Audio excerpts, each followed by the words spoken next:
തിരുവനന്തപുരം നഗരത്തിലെ പല വാർഡുകളിലും കുടിവെള്ളക്ഷാമം രൂക്ഷം. പ്രതിസന്ധിയെ തുടർന്ന് സിപിഎം കൌൺസിലർമാർ ചീഫ് എഞ്ചിനീയറെ ഉപരോധിച്ചു. പകരം സംവിധാനമൊരുക്കാമെന്ന് അറിയിച്ചതായി പുത്തൻപള്ളി കൌൺസിലർ പറഞ്ഞു.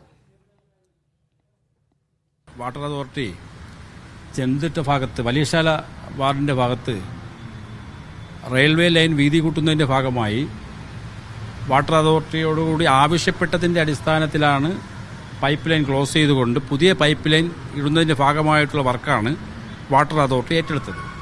സ്വാഭാവികമായും ഇത്തരത്തിൽ ഒരു പ്രവൃത്തി നടത്തുമ്പോൾ കുടിവെള്ളത്തിന് പ്രശ്നമുണ്ടാകും. പകരം സംവിധാനത്തെക്കുറിച്ച് കൌൺസിലർമാരെയും കൂടെ യോഗം വിളിച്ചുകൂട്ടി ആലോചിച്ച് ചെയ്യേണ്ടതായിരുന്നു ഒരു മര്യാദ.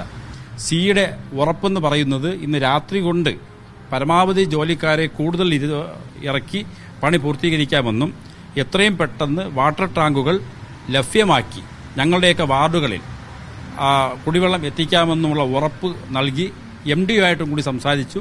അതിന്റെ അടിസ്ഥാനത്തിലാണ് ഞങ്ങൾ ഉപരോധം അവസാനിപ്പിച്ച് ഇറങ്ങുന്നത്. RB സനൂപ് തിരുവനന്തപുരത്ത് നിന്ന് വിവരങ്ങൾ നൽകാനായി ചേരുന്നുണ്ട്. സനൂപ്, അവരുടെ ആശങ്ക ന്യായമാണ്. നിലവിൽ ഇപ്പോൾ എന്ത് പ്രശ്നപരിഹാരത്തിലേക്കാണ് എത്തിയിരിക്കുന്നത്? ഈ ചെന്തിട്ട ഭാഗത്ത് പാത ഇരട്ടപ്പിക്കലുമായിട്ട് ബന്ധപ്പെട്ട് റെയിൽവേയുടെ പണി നടക്കുകയാണ്. റെയിൽവേയുടെ ആവശ്യപ്രകാരമാണ് ഇവിടെ വാട്ടർ അതോറിറ്റി അവരുടെ പൈപ്പ് ലൈനുകൾ മാറ്റി സ്ഥാപിക്കാൻ വേണ്ടി തയ്യാറായത്. എന്നാൽ ഇന്ന് രാവിലെയോടുകൂടി ഇത് പുനഃസ്ഥാപിച്ച് കുടിവെള്ളം വാർഡുകളിലേക്ക് എത്തിക്കുമെന്നാണ് അറിയിച്ചത്. പക്ഷേ തീരദേശ വാർഡുകളിലടക്കം നഗരത്തിന്റെ പ്രധാനപ്പെട്ട വാർഡുകളിലൊന്നും തന്നെ കഴിഞ്ഞ 2 ദിവസമായിട്ട് കുടിവെള്ളം ലഭ്യമല്ല. ഇതോടുകൂടിയാണ് CPM കൌൺസിലർമാർ കേരള വാട്ടർ അതോറിറ്റിയുടെ ഓഫീസിലെത്തി ചീഫ് എഞ്ചിനീയറിനെ ഉപരോധിക്കുന്ന ഇതുണ്ടായത്. മാണിക്യവിളാകം, ഭീമാപ്പള്ളി, പുത്തൻപള്ളി വാർഡ് കൌൺസിലർമാരാണ് അവിടെ ചീഫ് എഞ്ചിനീയറെ ഉപരോധിച്ചത്. വാട്ടർ അതോറിറ്റിയെ അറിയിച്ച ശേഷമാണ് റെയിൽവേ പണികൾ ആരംഭിച്ചത്. പക്ഷേ എന്നിട്ട് പോലും പകരം സംവിധാനം ഒരുക്കാൻ വേണ്ടി കുടിവെള്ളം എത്തിക്കാൻ വേണ്ടി വാട്ടർ അതോറിറ്റിക്ക് കഴിഞ്ഞില്ല. ഇതേ തുടർന്നാണ് ഉപരോധം നടത്തിയത്. ചീഫ് എഞ്ചിനീയറുമായിട്ടുള്ള ചർച്ചയെ തുടർന്ന് ചീഫ് എഞ്ചിനീയർ ഉൾപ്പെടെയുള്ളവരുമായിട്ട് ഇപ്പോൾ കൌൺസിലർമാർ സൈറ്റ് സന്ദർശിക്കുകയാണ്.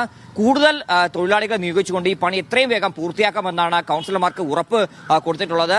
ഈ ഉറപ്പ് പാലിച്ചില്ലെങ്കിൽ നാളെ രാവിലെ അതിശക്തമായിട്ടുള്ള പ്രതിഷേധം ഉണ്ടാവുമെന്ന് കൌൺസിലർമാർ എഞ്ചിനീയർക്ക് മുന്നറിയിപ്പ് നൽകിയിട്ടുണ്ട്. ശരി, RB സനൂപാണ് വിവരങ്ങൾ നൽകിയത് തിരുവനന്തപുരത്ത് നിന്ന്.